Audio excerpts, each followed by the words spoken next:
گوش کن. اگه بخوای میتونی بیای تو اتاق من. نه ممنون. پایین راحت ترم.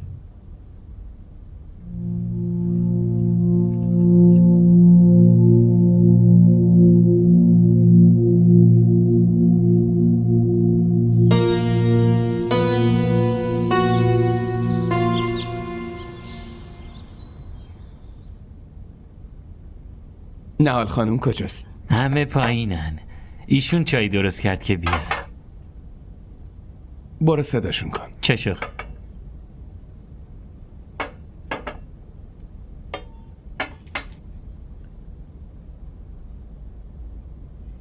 بله.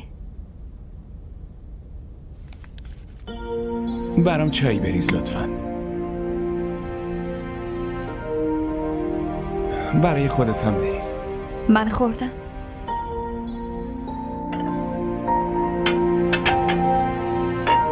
یه فنجون دیگه هم بخور. برای خودت هم درست کن.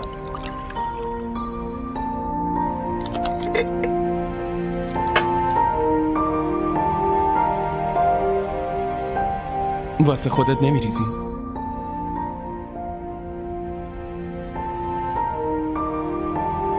نه همون که خوردم بسه. میخوای لباساتو بدی تا برات تو کنم؟ تو این خونه کلی آدم هست که کارامو انجام بده. آره ولی اگه این کارو نکنم ممکنه سربار به نظر بیام. ببین یه تصمیمی گرفتم که هر اتفاقی افتاده رو فراموش کنم. میخوام یه زندگی جدید رو شروع کنم. دیگه به گذشته کاری ندارم. تو هم فراموش کن، بیا تو اتاق من. خودم میدونم خیلی بد و بیرا بهت گفتم. هر کی جای من بود همین کارو میکرد. من این ازدواجو نمیخواستم، یعنی منو به زور زن دادن. به نظرم هر کسی به زور ازدواج کنه همین واکنشو از خودش نشون میده. دارم با تو حرف میزنم. چی؟ همین که بیایی تو اتاق من. وقتی از کسی نفرت داری خیلی اذیت میشی، ولی اینکه ازت نفرت داشته باشن سخت داره. تو هم نمیدونی چقدر سخته یه آدم زنده رو برای رسیدن به هدف خودت ازش استفاده کنی. تو میخوای منو پیش خودت بیاری و غیر مستقیم از مینا انتقام بگیری، ولی میخوام بهت بگم من یه آدم زنده هستم. منو اینقدر مورد تصور نکن که واقعا بمیرم. خودم میدونم بیچارم و شما بهم لطف کردین، ولی اذیت میشم اینطوری ازم استفاده بشه. بذار همون جایی باشم که الان هستم.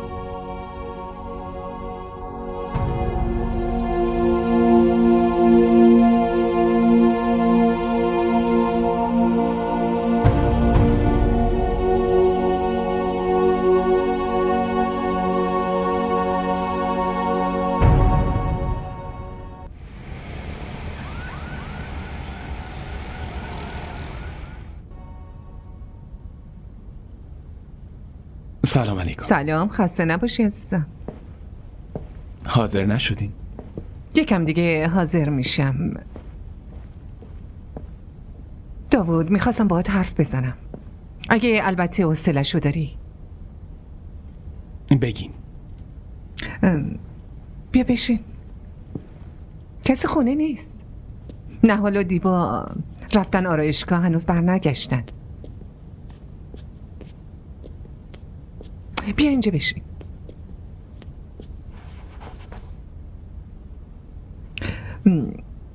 خب بگین. امشب عروسی میناست. تو حتما خیلی خیلی اذیت میشی. من شرمنده‌تم پسرم.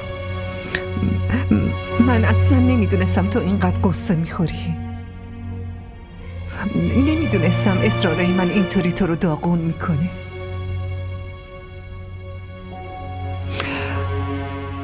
فکرشم نمیکردم اونقدر عذاب بکشی. دخترها انعطاف پذیرن، میتونن خودشونو با شرایط وفق بدن، ولی مردم همونقدر که خشن به نظر میان همونقدر هم احساساتی میشن. هر چقدر تو اذیت شدی منم همونطوریم. نمیتونم تو رو تو این وضعیت ببینم. لطفاً حداقل سعی کن نرمال بشی. فکر میکردم یادت بره. نمیدونستم وقتی ببینی مینا حالش خوبه بازم نمیتونی مثل قبلت بشی پسر گلم. نهال دختر خوبیه، خیلی احساساتیه، تو رو همراهیت میکنه. میتونه حتی درمان قصه‌هات هم بشه. زن و شوهر غم همو تسکین میدن دیگه. مشکلاتشونو به هم میگن و با هم حلش میکنن. مینا هم قصهشو با وجود فقط درمان کرده. تو هم نهال و مرهم زخمات بکن عزیزم. اون علاقه ای نداره. نهال شما علاقه ای به پسرتون نداره.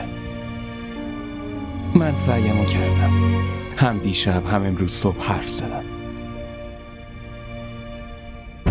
اون حس میکنه که من میخوام از مینا انتقام بگیرم، برای همین میخوام بهش نزدیک بشم. در واقع رفتار خودم باعثش شده. بعدم من اینقدر حوصله ندارم محلش بذارم یا بتونم تلاش کنم دلش رو به دست بیارم. نه، نمیتونم.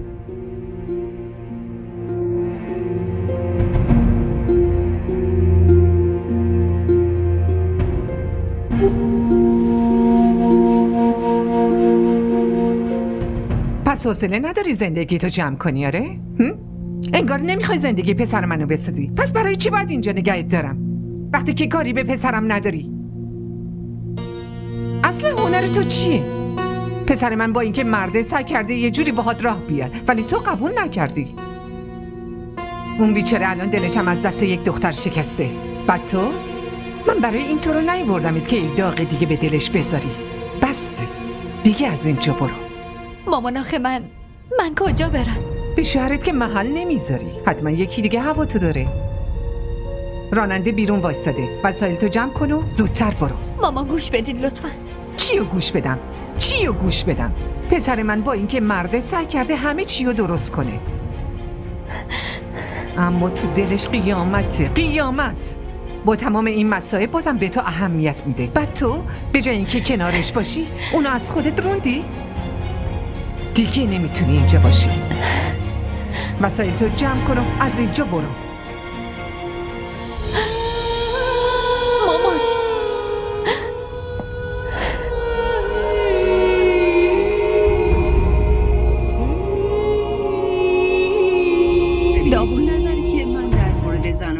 چی شده؟ مامان بهم گفتش همین الان از این خونه برم بیرون و فیلم‌های من رو می‌بینن. چرا؟ خوب می‌دونن که من چون تو ازم گله کردی. میگه من نمیتونم خوشبختت کنم، برای همین دیگه لازم نیست اینجا باشم چون منو برای خوشحال کردن تو آورده. آخه من الان کجا برم؟ خواهرم هم که رفته دبی الانم که دیر وقت این وقت شب کجا برم؟ خواهشن باش حرف بزن. اگه من میدونستم که تو انقدر ناراحت میشی خب همه ی حرفاتو گوش میدادم. خواهشن با مادرت حرف بزن. اونا هدفشون همینه. ببینید بهتر از فیلم‌ها دیگه حرفی نزنیم. هیچ منظوری نداشته، فقط عصبانی بوده. همینطوری یه چیزی گفته. آخه گفت همین الان پاشم برم. گفت پایین منتظرتن، الان برو. من که بهت گفتم از این حرفا نمیزن. از کجا مطمئنی؟ معلومه. چرا یه نفر به این اشاره مامان من فقط میخواد که زندگی من عادی بشه. اگه تو حاضری که یه زندگی عادی رو با من بگذارنی خب مشکلی نیست. هیچ وقت در مورد اون مرد داستان ساخته نمیشه. من بهش میگم دیگه برو لباسای منم بیار. مگه نمیخوای بری عروسی؟ طول تاریخ نیفتاده. چطور یک مرد بعدم خودت هم حاضر شو. چیزی نیست، همه چی درست میشه. نه من بیرون نمیرم. اگه یه دفعه بیرونم کنه چی؟ گفتم که کاریت نداره. اگه چیزی بهت گفت بگو که من اجازه ندادم، نذاشتم جایی بری. لازم نیست از کسی بترسی. و بعد ازدواج میکنه باشه. و بعد شب و روز.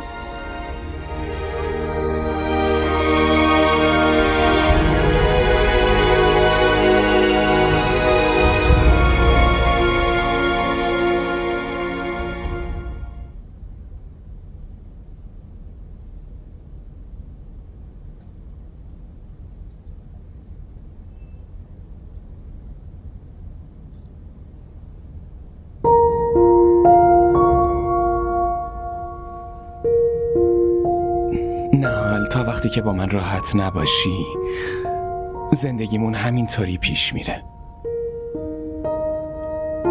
ولی میشه یه جور دیگه بشه.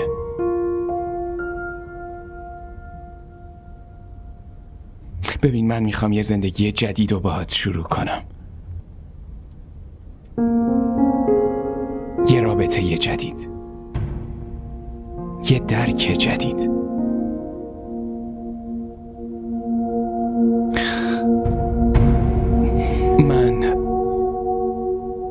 من از سوت و کوری قلبم خسته شدم.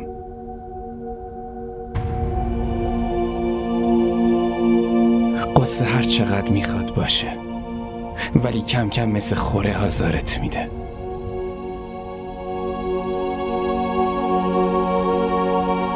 منم خسته شدم.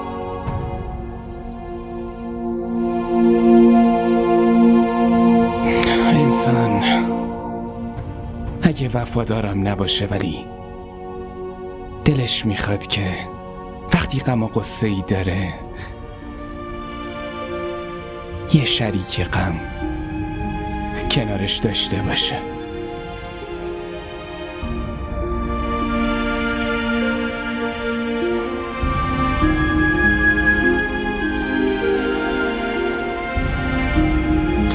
میدونی چیه نهان؟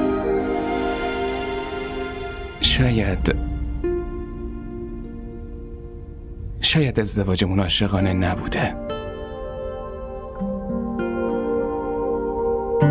ولی اگه یکم مراقب هم دیگه باشیم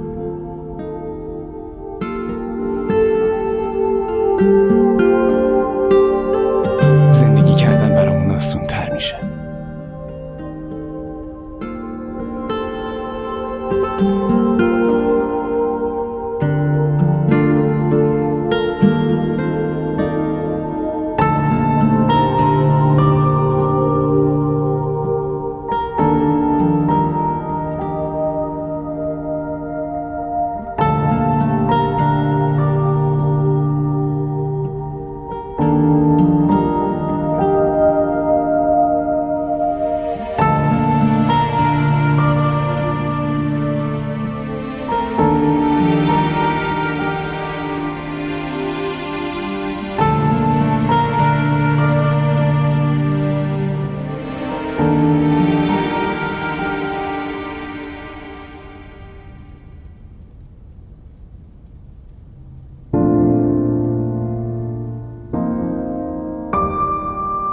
رابطه‌ای که به واسطه اون رابطه ساخته شده همه بی محلیای قبلو با خودش شسته و برده و دیگه هیچ اثری ازش باقی نیست.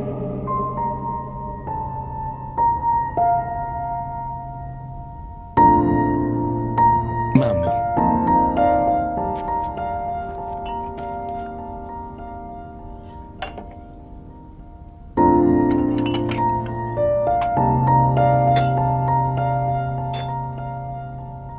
دو تا چای لطفا.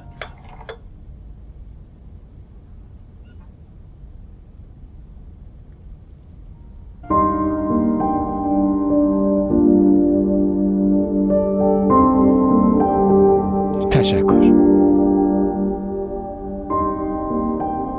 چایی تو خوردی، لباسم هم بیار لطفا. باید زود برم شرکت. چشم. اول چایی تو بخورم. اینقدر عجله ندارم.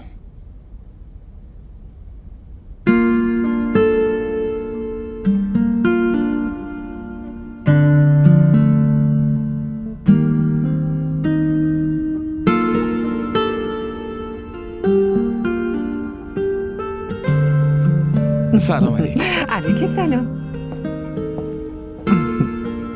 ممنون. برام چای بریز لطفا. بشین اینجا.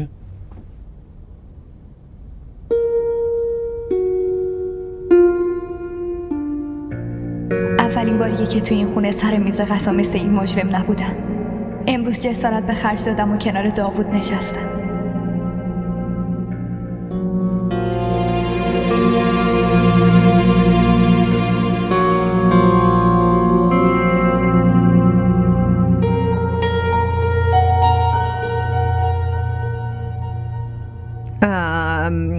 بشین دیگه. ببین آشپز املتی که دوست داری رو برات درست کرده.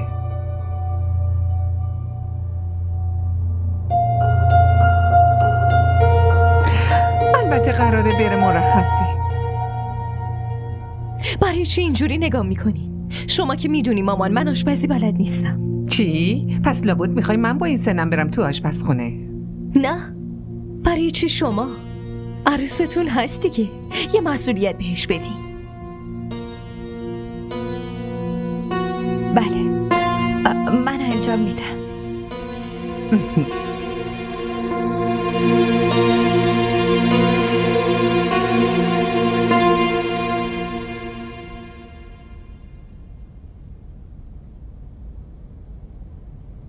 ارسلان. بله آقا. آشپز و صدا کن. چشم آقا. مادر آشپز مریضه، باید بره مرخصی. اذیتش نکنی.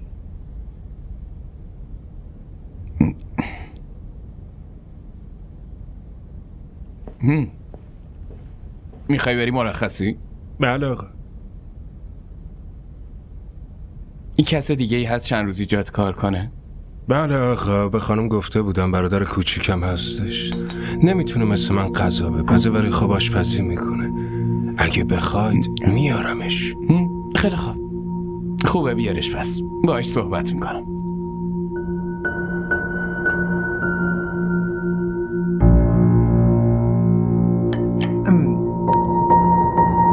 اصلا لازم نیستش که مردا تو کار خونه دخالت کنن. مامان من از کی دارم برای کارهای خونه نظر میدم؟ از وقتی که اولین بار براتون آشپز آوردم. اون موقع خوب بود.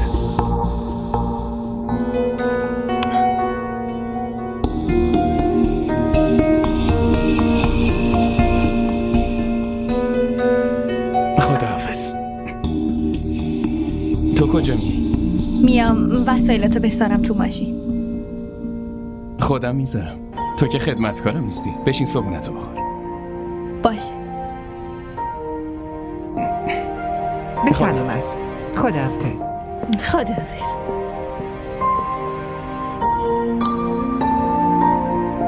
بابا یه شبیه قلعه رو فتح کردی. اگه میدونستم همین که نامزدی داوود به هم خورد تو رو براش میگرفتم و در اتاقو میبستم. الکی این همه مدت خودم هم اذیت نمیکردم. من که همه عمرم با کار تو آشپزخونه گذشت.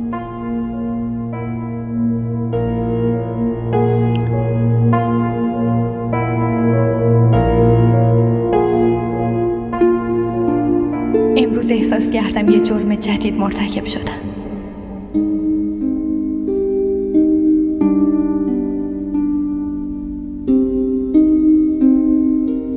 چی شده؟ بگو. چی میخوای بگی؟ میخواستم بگم من خودم آشپزی میکنم. هم خوب غذا میپزم و هم خیلی وقت کار نکردم. مامان چیزی بهت گفته؟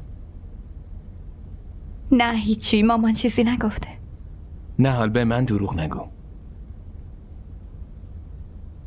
ببین من نمیخوام اصلا تو خونم بازم ظلم بشه و بقیه اذیت بشن. تو باید اینجا همون آرامشی رو داشته باشی که مامان و خواهرم دارن. کسی رو حرفم حرف نمیزنه. باشه؟ نه حال؟ نه حال؟ بله. به نظرم اگه یه ذره به خودت هم برسی بد نباشه. خوبه حواست به خودت هم باشه. این کارا پول لازم داره. آره اشتباه از منه. هر چقدر پول خواستی به خودم بگو.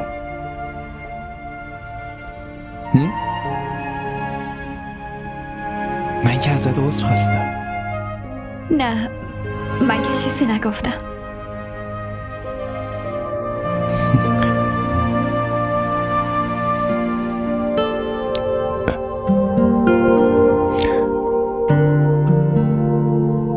حداقل یه جوری نخند که فکر کنم داری گریه میکنی. اینجا خونه خودته. میتونی راحت بخندی یا راحت گریه کنی. من به مامانم گفتم منو زن نده. نمیتونم اون دختر رو خوشحالش کنم.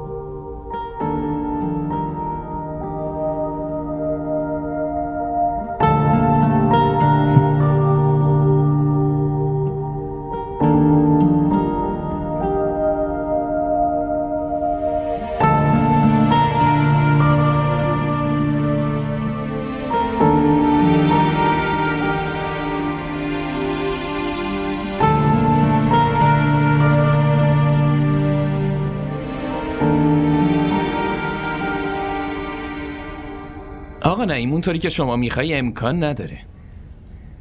معلومه که شرایط پرداخت فرق میکنه. یه کاری بکنید بیایید دفترم. دوباره یه جلسه میذاریم. نه مشکلی نیست. ولی بهتون میگم من از 8 کرور پایین تر نمیام. در اون مورد صحبت میکنیم. باشه ممنونم.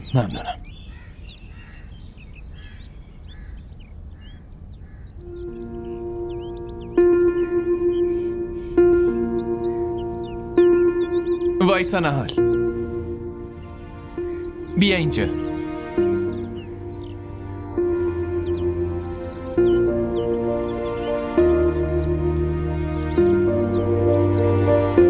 بله، کجا رفته بودی؟ رفته بودم خرید. با این ماشین رفتی؟ مامان گفت با این ماشین برم. برای چی خودت اینا رو برداشتی؟ اونم وقتی اون باهاته. بابر بیا اینجا. بله آقا. اینا رو بگیر ازشون. برای چی خانم اینا رو بلند کردی؟ آقا خودشون میخواستن. پس تو چی کار میکردی؟ اگه بازم اینطوری بشه دیگه تو این خونه کاری نداری. فهمیدی؟ آخه آقا. آخه نداریم. برو تو.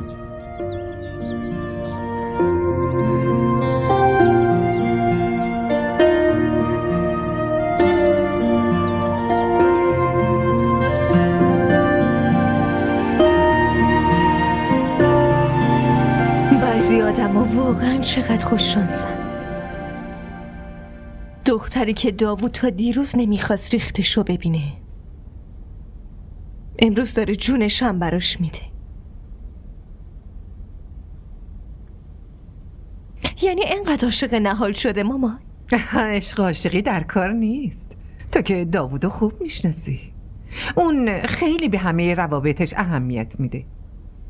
فکر کرده که یتیمه، کسی رو نداره، برای همین خیلی مراقبشه.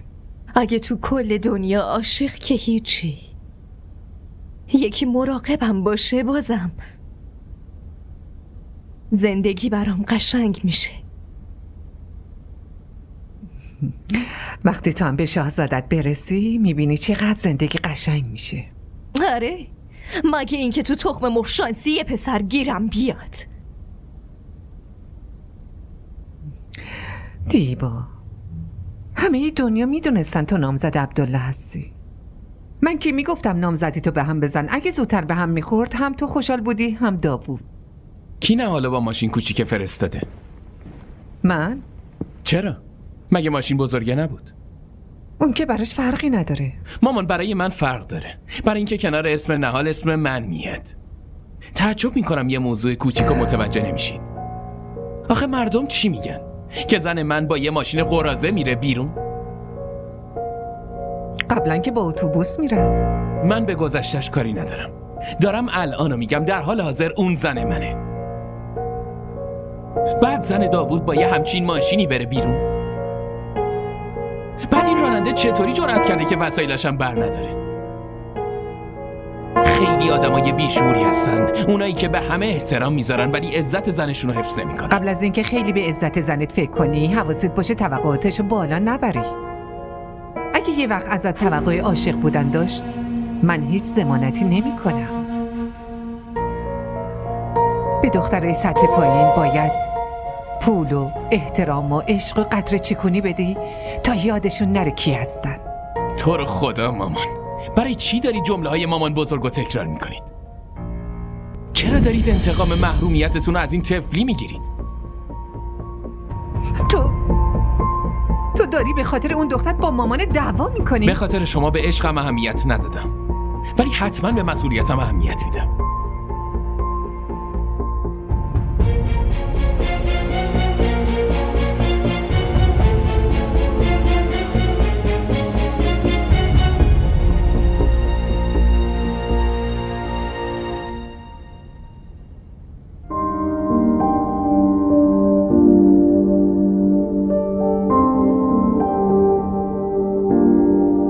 آدم خوبیه. خدا نباید اینقدر اذیتش میکرد. بیچاره چقدر عذاب کشیده که من جلوی چشمش هستم و با هم زندگی میکنه، ولی با این حال همه مسئولیتاشو انجام میده.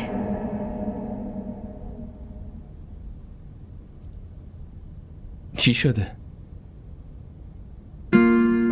چرا اینطوری نگاه میکنی؟ هیچی. نکنه دلت میخواد مثل مردای سنتی ازت تعریف و تمجید بکنم؟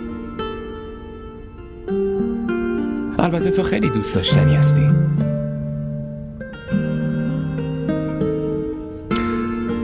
قطعا اگه از قبل یکی تو دلم نبود عاشق تو میشدم.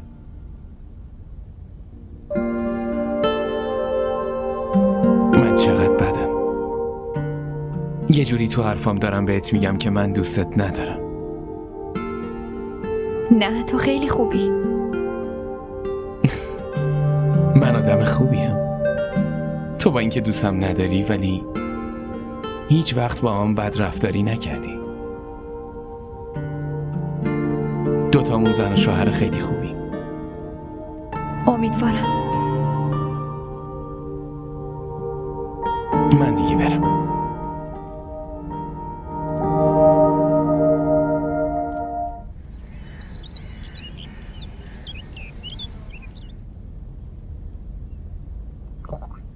نهال ببین آلارم چی میزنه. برای کیه؟ آلارم تولد میناست. یادم رفت پاکش کنم.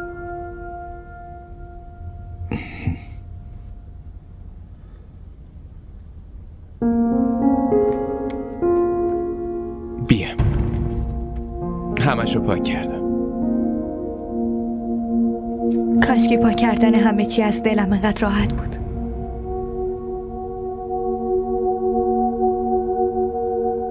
میخوای الان با هم دعوا کنی؟ اصلا دوست ندارم فردا شکایت منو پیش بچم بکنی.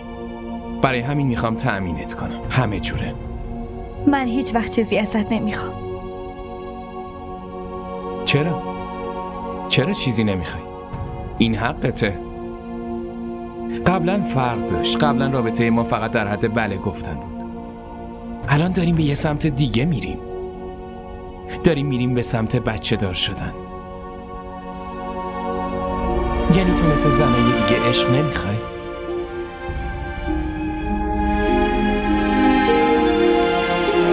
آدمی که دوستم داشت مرد. آتش منم برای همیشه نابود شد. خوب منو تنها گذاشت. من اون زن خوشبختیم که یکی از عشقش جون داده.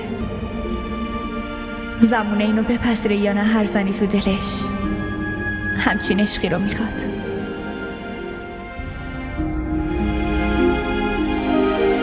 بعد از داشتن همچین عشقی دیگه نیازی به عشق ندارم. حالا بهم بگو تولد تو چه روزیه؟ میخوام سیوش کنم.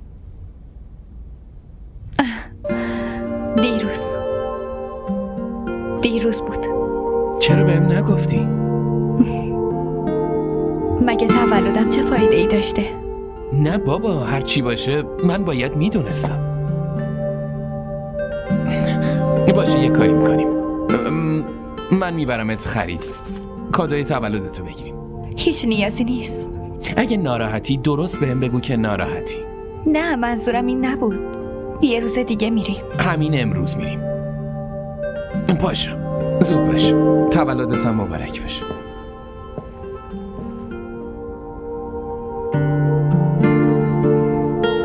چند ماه بعد.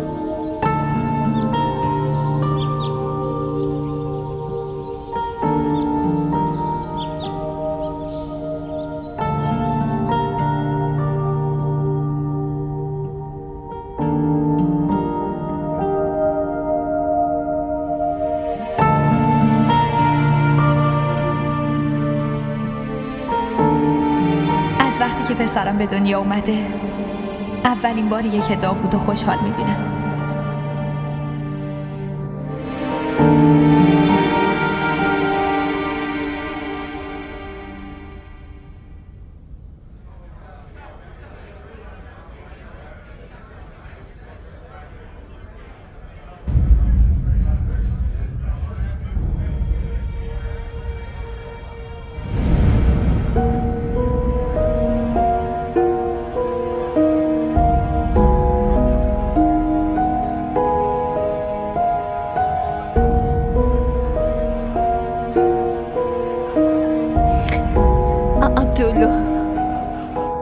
چطوری؟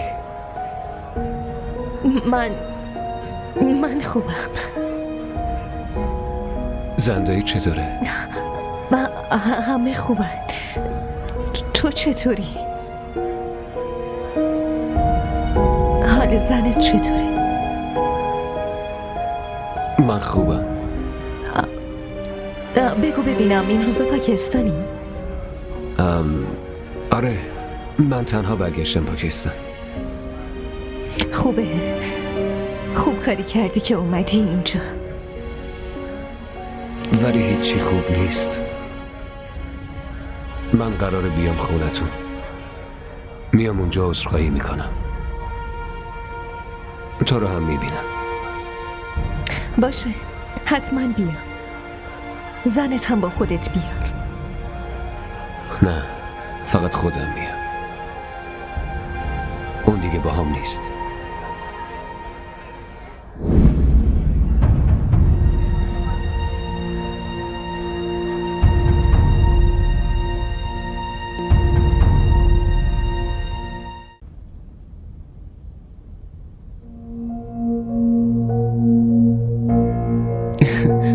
این داره کجا رو نگاه میکنه؟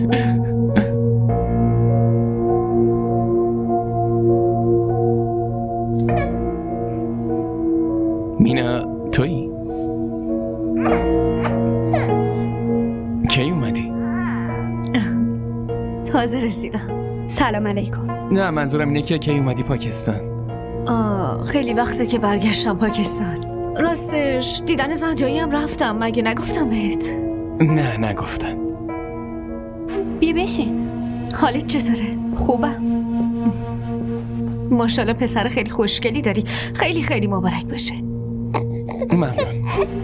خیلی وقت بود پاکستان نیومده بودی؟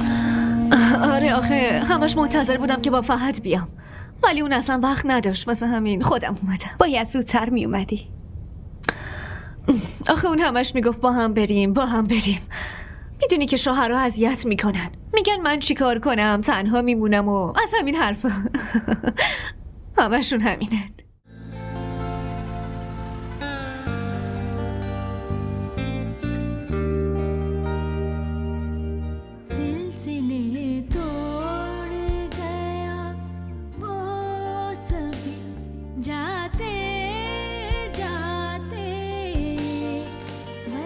DDTV ارائه کننده بزرگترین سریال های درامای ترکی، کره‌ای، پاکستانی دوبله شده به فارسی می باشد. لطفاً سابسکرایب کنید و عضوی از خانواده ما شوید.